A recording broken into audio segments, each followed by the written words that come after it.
everybody, and welcome to the Dev Morning Show at Night. My name is Cassidy Williams, and I'm here with my lovely co-host, Zach. Hey, Zach. Hey, Cassidy. What are you up to this weekend? Nothing. I should do something with my life. I know I'm going to get boba because Yes. what else is there? I should do something else, though, right? That sounds amazing. Yeah, you know. But anyway, speaking of doing things, Chloe, we have Chloe Condon on the show. Hey, Chloe is Hello. a DevRel engineer. She's awesome, and she's not at a new company yet. You're kind of floating around doing your own cool stuff now. Yeah, the plot doth thicken. I've been calling it my little sabbatical, where I've just been reflecting on what is next and what do I want to do. And I feel very lucky to be able to do that. But yeah, I've just been reading and writing a lot, like writing a book, which is really hard, and reading a lot of books, which is something I've wanted to do more of because I'm on a screen all the time. Yeah. Yeah, I feel like a lot of people in tech are people who read a lot of books like in school, and then college and tech and stuff happened, and then we ran out of time and motivation, I guess, to read. So that's awesome. The Dev Morning Show at Night is a sponsored podcast. I mean, someone has to pay the bills around here. We're sponsored by LaunchDarkly, and LaunchDarkly is the first scalable feature management platform. That means dev teams can innovate and get better software to customers faster. How? By gradually releasing new software features and shipping code whenever they want, fast-tracking their journeys to the cloud, and building stronger relationships with business teams. Thanks for the money, LaunchDarkly. Chloe, could you talk about your experience as a dev experience or dev relations, whatever the title is? We all do the same job here. Tell us about your experience with it, because you've had a very fun career, I think, just from seeing on the outside, but not everybody knows what that is. Yeah, so I come to the world of developer relations from a non-traditional background. I didn't really know anything about engineering until maybe 8 years ago now. I measured on like, when did I meet my boyfriend? But it's really interesting. I had worked in tech in so many different roles. I was a recruiter, I was an office manager, I was a virtual assistant at Zirtual.com. Wow. I worked in retail in college, but like all of my jobs, I stumbled into tech because I think one of my first jobs out of college was a Yelp account executive, and this was Yelp pre-IPO. I had no idea what an account executive was. I just knew that I used Yelp. Not a lot of people knew what Yelp was, and I was checking in all the time, so I like had like an active account on there. And it turned out that I got this sales role, which I had never worked in sales, but they were like, "You're great, just read a script." I'm terrible at sales. I cannot do them. But what I discovered from that role is like, there was free deli meat in the fridge, a pool table, and sparkling water. And I came from the performing arts where I was an actress and I did musicals and television and film. And there was never free food. Like, you were lucky if you got a free t-shirt. And I was like, what is tech? Like this, you guys just have a pool. Why isn't anybody playing foosball? Like these perks that we all take for granted, you know, in this industry. Like I did a show, one of the last shows that I did before I started doing kind of like engineering work. I did because I wanted the jacket they gave to all the cast members. I just thought it looked cool.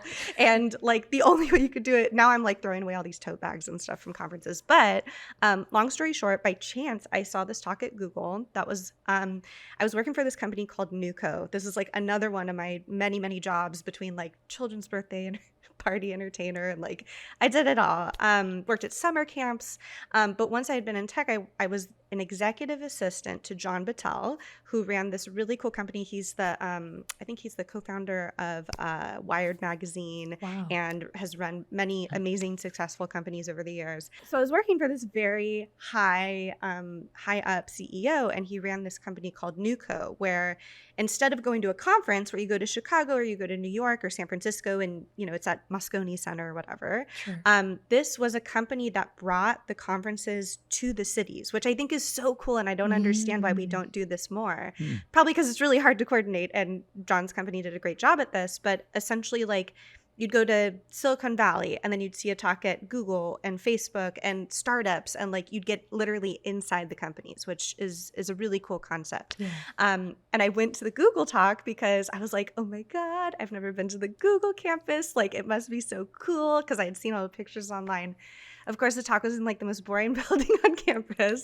I did see one of the cool bikes though. That was exciting. But the talk happened to be about getting young women, specifically like middle school, high school age girls, interested in software engineering by adding Nickelodeon, Disney Channel characters, like working with NASA to create like girls in STEM stuff. And I went home and I told my boyfriend, my ship has sailed. I Googled girls who code. It's for little girls. Like, I wish this stuff was around when I was younger. And it literally just took my boyfriend saying, you know, you can still learn this. Like, why don't you just start a course? But like, I didn't know what engineering was. Like, I knew engineers were these dudes in hoodies that rolled in with big headphones who like rolled in at like 11 a.m. when I was an office manager, but I had no idea. I thought engineers were like hammer and nail, put a computer together stuff. So yeah, I've had this very like twisty, turny career to get to, that eventually led to me getting ads for boot camps, and I attended a boot camp, and on my final day, we were presenting all our stuff. All the other girls in my cohort were like, why aren't you nervous? Like, public speaking is so hard. And I was like, are you kidding me? This is the best, easiest part. Like, building the technology is hard. Like, talking about it's the easiest thing. And that was a real moment for me where I was like, is this a job? Like, is the part of your job, like to my boyfriend, where you give talks and like talk about the community, is that a job? And he was like, actually, yes. So I feel very lucky to have a partner who's in the industry and has sort of been able to push me in these right directions. But yeah, I think like that's eventually what led me to developer evangelist and developer advocate roles. And now my job is to help like communicate, like be a liaison between engineering and marketing is how I explain my role, because engineers think they know how to do marketing, marketers think they know how to talk to engineers. So I feel like our job very much is a translator, right? That like, and also like, how many times have you asked an engineer to write a blog post or do a video for you? Like, they don't have time to write in the code. So I feel like I found this very interesting spot with this philosophy of like, you know, I've seen really bad musical theater, right? Like, I was a musical theater actress for, 25 plus years of my life. And I think there's something to be said. I was seeing all these talks and like videos and stuff, and I was like, what a snooze. Like, I've seen musicals, bad musicals that are better than this. And I really wanted to come into the community with this philosophy that engineers are people too. And they like to have fun and they like to be entertained, which is why I love Cassidy's content. Because like, I was like someone else doing weird, quirky music stuff, like, because that's my life. And Cassidy's one of the very few, people that I know that I send musical theater memes to in the tech community. So yeah. Cassidy and I were supposed to co-host a musical themed tech conference, and it was my literal dream, but COVID took that from us. It was going to be beautiful. Man, I pictured us doing happen? like, it's Please. good, isn't it great? Just like doing Chicago to end it out. Like, we had such lofty plans. I would love You're to right, see this Zach, we should happen. bring it back. Yeah, Yeah. it was going to be amazing, but alas, In-person events are back. I mean, slowly but surely, they're coming. They're Yeah. coming I back. saw Countess Luann from The Real Housewives My perform sister a saw cabaret her last too. weekend. It was incredible. Amazing. The power love of live performance, everyone.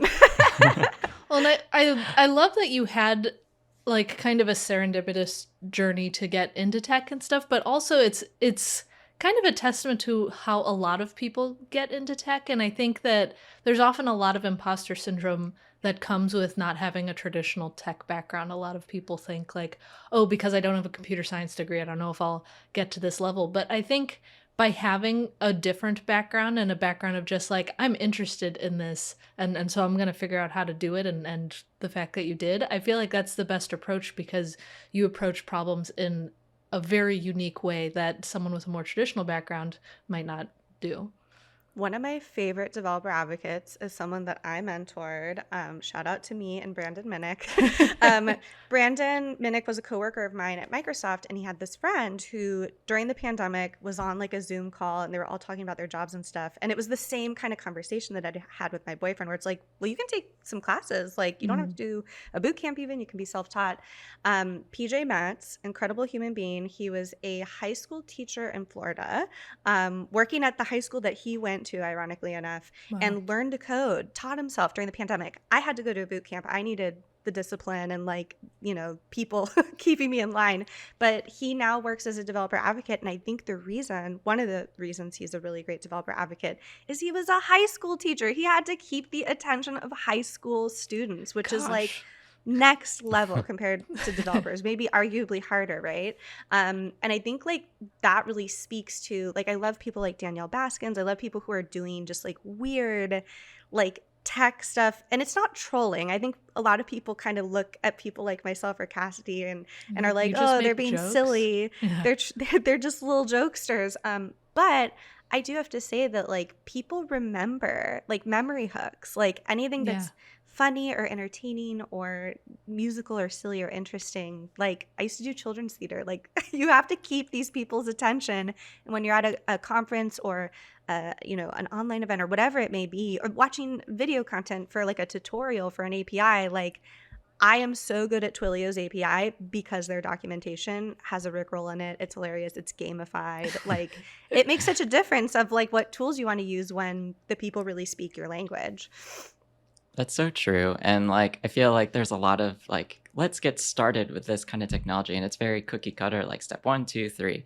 But it's really like the fun ones that have like its own like academy course or like educational, fun, gamified aspect to it that really stand out. And you're like, oh, I'm going to remember them, like Twilio or otherwise. And yeah, I love that. Like I always feel like when I think of companies that I really love and appreciate their brand, I think of what they do for April Fools or like holiday stuff. Because it's a really interesting time for them to get quirky and weird. I think that should be year round. Personally, I would love to see everybody like Sentry. I think when I worked there really had, one of the reasons I wanted to work there was, I think on their website, can we cuss on this podcast? It was like, your bleep's broken, let us help you fix it. It was like bleeped out, but I was like, oh, this is how an engineer talks. Like these people are funny. And that told me as a developer advocate, oh, this brand is going to let me have a lot of fun, which like we ended up doing like a camp themed meetup and doing all this silly stuff. So I'm all for the silliness. Like, and I think some of the best content that I've seen out there is the silliest content. Yeah. Well, and like, I specifically remember when you worked at Sentry because you made such a great trailer for the Sentry Scouts group. Oh my gosh, thank you. Like and the fact that you had patches and all this stuff. I showed that trailer to my mom. Like it was so good. Oh my gosh, like, I'm so flattered. I mean it. Like to the point where when I told her I was interviewing you on the podcast, she said, "Oh, that's that theater girl who did like the camping stuff." Like, oh my god, it sticks out in people's brains, and I think it's really, really important to be able to do that because. Even though I have never used Sentry ever, I know that they had a Sentry Scouts program, which means they're probably fun, and I'll probably look them up at some point because you made fun content for them. Okay, we're going to move on to the next section. Sure. Yes. Rapid fire.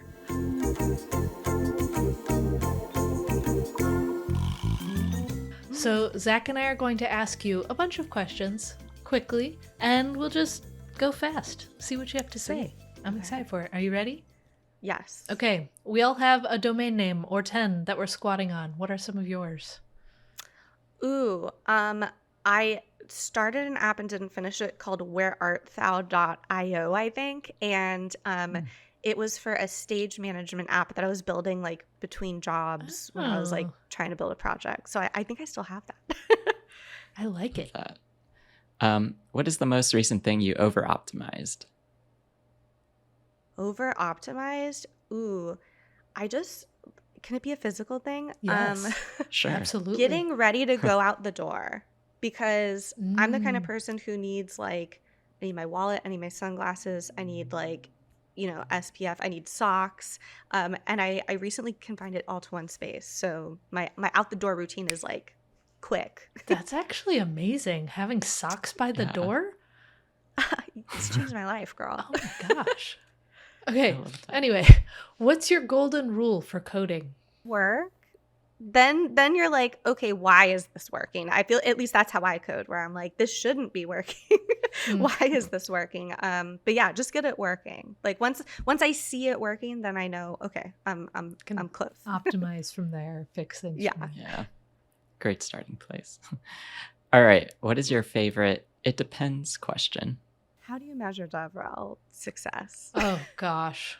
Oh. Which is, I'm interviewing now, so I get that question a lot, and let me tell you, I got a great answer. But yeah, I feel like that's the question of the hour for people who work in our type of role.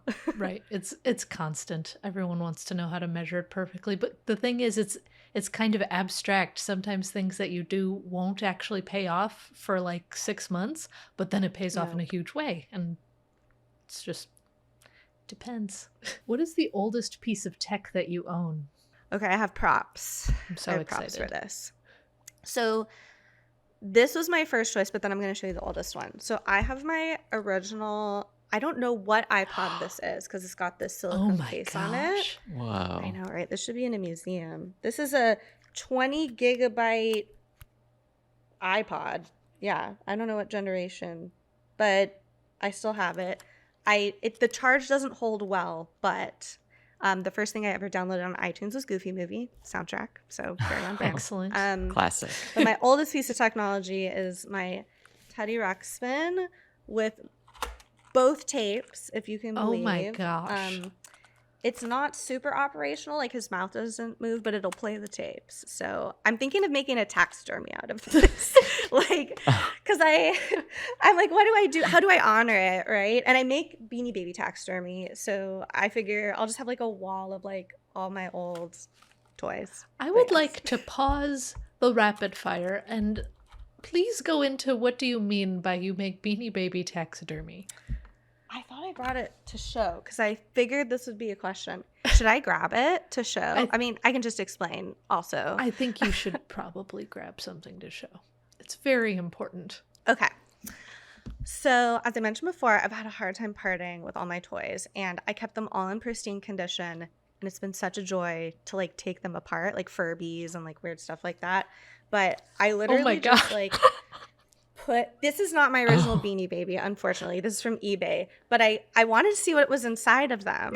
Because I hack Furbies. Like I do weird stuff in my free time with all these old toys. Just like make stuff and sell it on Etsy sometimes. But yeah, it's just I have like a moose. I have this. This is you have to keep the tag cover on it, right? Of course. This is Baldy, I think. But my boyfriend's name is Ty, Ty. So I also feel like it's a really great decor. Does he just have like dozens of them for every special occasion? I have a lot of enamel pins that I bought in bulk that he wears, and he gets a lot of compliments when he like orders coffee and stuff.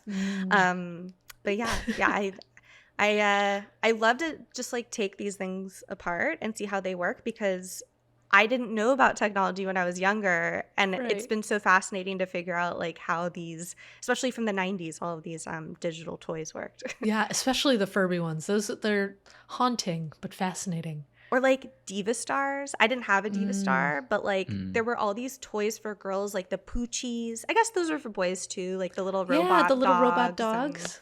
Man. And I just love, like, I thought they were magic. I loved robots when I was younger, so it's great to have like actual robots now to play with. That is awesome. Yes. That was not rapid fire, and there were many prompts. That is okay. That's all right. I guess we're getting back on the rapid train. That was amazing. All right. Next rapid question. Have you written a piece of cringy code? And if you have, could you explain a little further? All of my code is pretty cringy.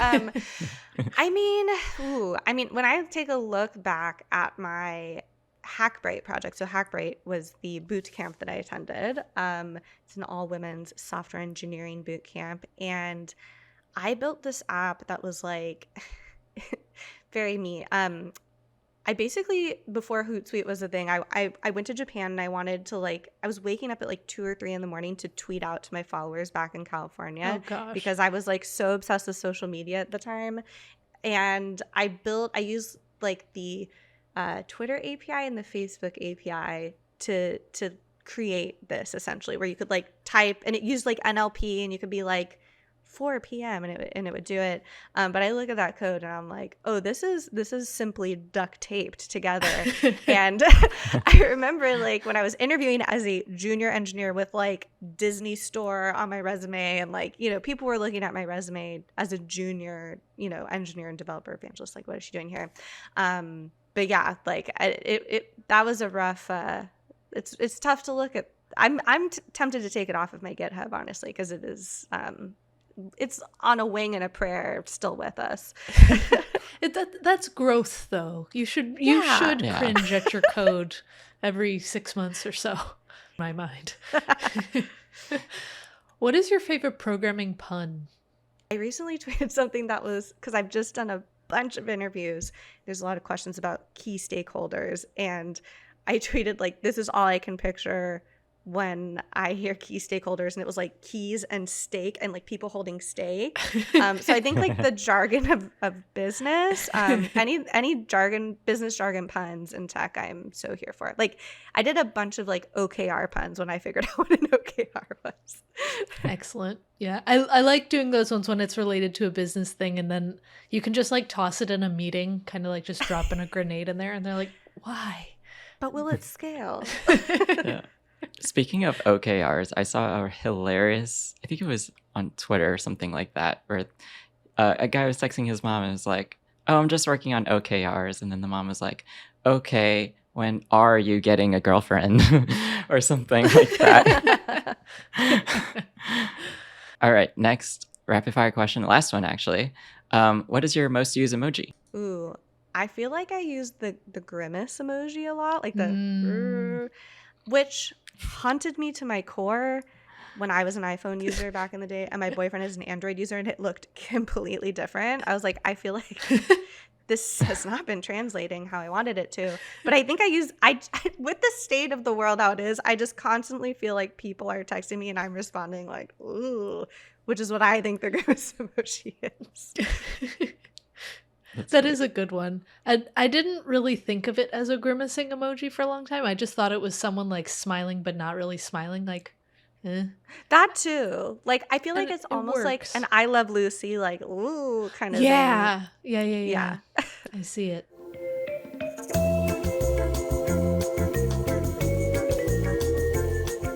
Now we are going to our random segment generator, where something random will appear and we'll do whatever segment we're told.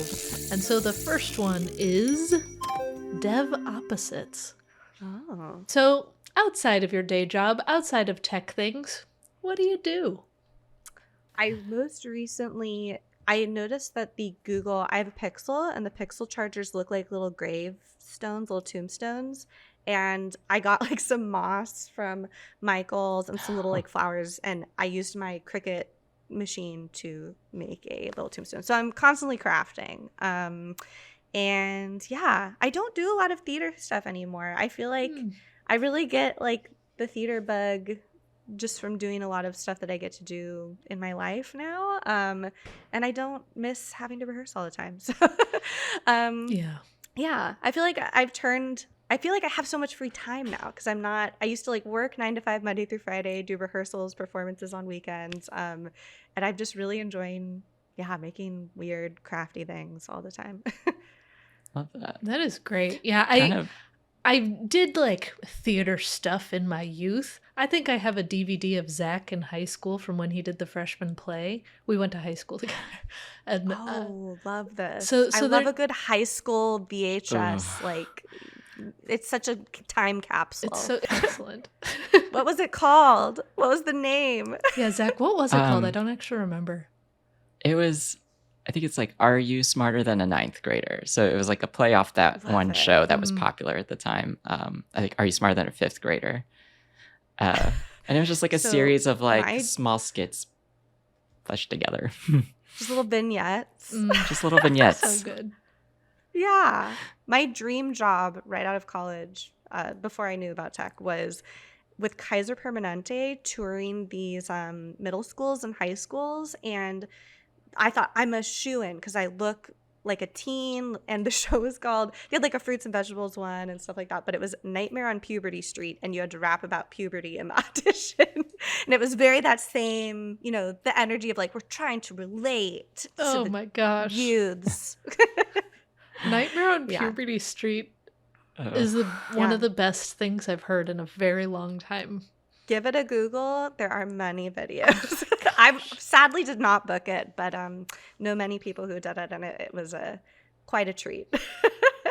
They gave you Definitely health cool. insurance. It was like the only like acting job in the Bay Area where you'd Dang. get like Yeah. benefits, health insurance. So Wow. like my business mind is like, the only way I'm gonna make money in this business is to get health insurance Is- through Kaiser. But Yeah. you know, With Nightmare worked on out. Puberty Street.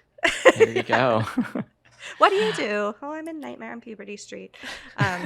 Yeah, it was like the ideal situation, but I got the Yelp job instead. What could have been, Oh. right? If only. Yeah. All right. One more related to Dev Opposites is, what is your go-to karaoke song? Ooh, okay. I am an 80s girl. Yes. 80s, 90s. Keep I going. was briefly in a cover band in college, or subbed for Ooh. Fast Times, 80s. I think I've learned in my time with karaoke that you got to do one that gets the crowd like pumped up. So I used to do ballads. I used to do Total Eclipse and like How Do I Yes. Get You Excellent. Alone. But I now am in my Celine Dion era. So Ooh. I'm really into like I Drove All Night. Some Dolly Parton, I think, is always Yep. a good choice. Like you want to leave them partying, like Party in the USA, also a bop if That's a you're like great one. depending on the Yes. crowd. Mhm. I feel like I also have to feel the energy of the room. If I'm at a piano bar, I'm gonna do like a Maybe This Time from Cabaret kind of thing. So Can yeah, it's we all about the Can vibe. we please go karaokeing together? Because you have literally named every one of my favorite karaoke songs except for Like a Prayer, which is Oh yes, also yes. excellent. So fun. All right. Moving on to the next segment in this random segment generator. It's 404 and Heartbreak. So, what is Mm. something that has been taken off the internet or gives you a 404 page that you have once beloved? I feel like I should be playing In the Arms of the Angels right now because I checked before this podcast because I was like, do my eyes deceive me? I've been visiting this website since I got the internet and it has perished. I thankfully hold the history of it if anybody needs it. Hamsterdance.com, Mm. error, not found, like has disappeared from our lives. Luckily, we have the hit single and CD that I bought from Sam's Club in the early 2000s. Oh, But gosh. Hamster Dance is gone. And for people who don't know, it was just GIFs of hamsters dancing to a sped up version of the intro to Robin Hood from Disney. But it has broken my heart to the very core. And I miss it every day. Oh. All right. Last random segment is Launch Lightly. An ode to our sponsors. What is your best advice for someone starting off in the software development tech world? You are never going to feel like you know what you're doing. I've been doing this now almost 7 years, and I still feel imposter syndrome every single ding day, just as much, if not more, than when I was just a wee boot camp student. So I would say find a good mentor and who can check you in those moments. I'm very lucky that I live with one of my mentors. But I think that, yeah, you're never going to feel comfortable. You're going to have glimpses. You're going to have moments where you're like, I think I do know what I'm doing. And then you're amazing. going to discover you actually do not know anything. Yeah. And that's when we grow. It's the best Yes. feeling. Yes. So another question around this is, if you could undo one thing in your career, what would it be? I wish that in some moments in my career, that I had been more true to who I am as a person. I've had a lot of people throughout my career in positions of power not understand me and get me. And I've now in my mid 30s, I don't care what, like I do care what other people think about me. I work in an industry where it is my job to like get people to care about what I'm talking about. But I'm not everybody's flavor. And I think I used to internalize that a lot. So if I could change anything, it would be in certain moments where I'm being asked to maybe do things that I don't feel are true to me and like my brand and a person, to not do those. So yeah, and usually those are just moments where I'm being asked to be too serious or if I'm having to speak to, like, for example, like there was a time in my career where I got pushed into giving a talk that I had not written. It was a very weird situation where someone else had written the talk and I was giving it, and I didn't feel comfortable about it because it was written as if an expert had wrote it, and I simply was not an expert on the subject. And I tried, it felt like being an actress again, actually, where I was like, even when I'm fielding these questions or being like, and this is really great and you should try it, it didn't feel, I felt like I was cheating the audience out of like genuine, like, I think you can tell when someone's genuinely passionate about something and they're talking about it. You can. So yeah, I would say I would go back in those moments where I felt like this feels not markety-y, because I love marketing, just more like this doesn't feel like me. I wish I'd raised my hand a little bit more. Yeah. For sure. What are you excited about now in this world of software? Ooh, to quote Little Red Riding Hood from Into the Woods, I'm excited and scared for AI. I love artificial intelligence. I think it's like the first sci-fi I ever watched was AI with Haley Joel Osment. And it fascinated me because this whole idea of like sentience in robots and how we will have to deal with that as a society. And I do genuinely believe that with the rapid rate at which society is growing with technology, that we will have to be having these discussions on governance with AI. And yeah, I've just been reading a lot about that lately, and I just love robots too. So I don't know if you guys are watching Obi-Wan, but like the young Leia character, like I think it's so important that she has this. I mean, Leia has always had an affinity for like robots, like throughout the whole Star Wars franchise, but like to see a little girl interested in robots, I feel like is so important. And I wish that someone had told me when I was younger, like, you know how you stare at the animatronics at Disneyland like all the time and watch videos of them? That is a job and something you can work on. So yeah, I'm terrified and excited for it. But robots, if you're listening, I love you, and I hope you will let me join your army.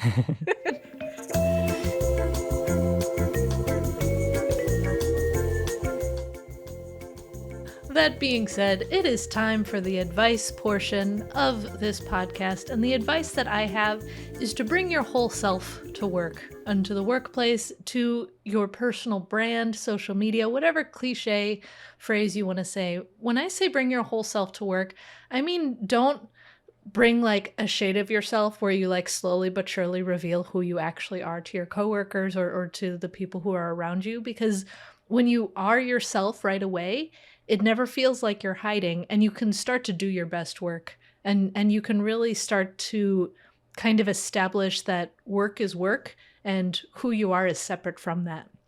It helps not only with your own personal identity, but also just in general. Let's just say you write some bad code, it won't be the end of the world because you're not attaching yourself to that. And also, work-life balance-wise, if people know that you like to review operas on the weekend, they're not going to make you work on the weekend because they know you got to review your operas. Well, hopefully anyway. Chloe, thank you so much for being on the podcast today. It was so fun chatting with all of you. I love it. Let's do it again next week. Yeah, easy. Done. Thank you so much, Chloe. Chloe, where can people find you on the internet? Do you have any plugs for us that you'd like to share? On Twitter. I'm most active on Twitter, just my name, Chloe Condon. And I'm also on Instagram. Honestly, I think my best work is my Instagram stories. So I'm going to shout out my Instagram stories. I'm at GIT Forked, Get Forked. So yeah, come and watch all the weird, quirky stuff I'm making all the time. Your Instagram stories are my favorite thing. Like I don't really use Instagram anymore, but I go on the app to see your stories because they are so funny. Thank you. Someone recently DM'd me and was like, your Instagram stories are the most chaotic corner of the internet. And I'm like, thank you. Great. So yeah, come see what Cassidy says she joins Instagram for. Yeah, exactly. Oh, and could you tell us a bit more about your podcast too? Oh, yeah, of course. Definitely check out Salute Your Squirts. It is a pod about all things 90s, sometimes early 2000s or late 80s, like Teen Witch. But yeah, we talk about movies, TV shows. Cassidy came on and did our Parent Trap So episode. fun. And yeah, we have everything on there from Disney Channel original movies to me talking about all my McDonald's toys to Pee-wee's holiday specials. So yeah, come and listen if you want a dose of nostalgia. And once again, because making podcasts is expensive, this show is brought to you by Launch Darkly. Launch Darkly toggles peaks of 20 trillion feature flags each day, and that number continues to grow, and you should use them. You can head over to launchdarkly.com and learn about how. Thank you for making this show possible, Launch Darkly. I'm Zach. I'm a DevRel at Rive, and you can find me on Twitter at Zach Plata. And I'm Cassidy Williams. You can find me at Cassidoo, Cassidoo, on most things. I do dev advocacy, DevRel, dev experience, whatever it is, for Remote and for OSS Capital. Thank you so much for listening, and we'll see you next time. Bye!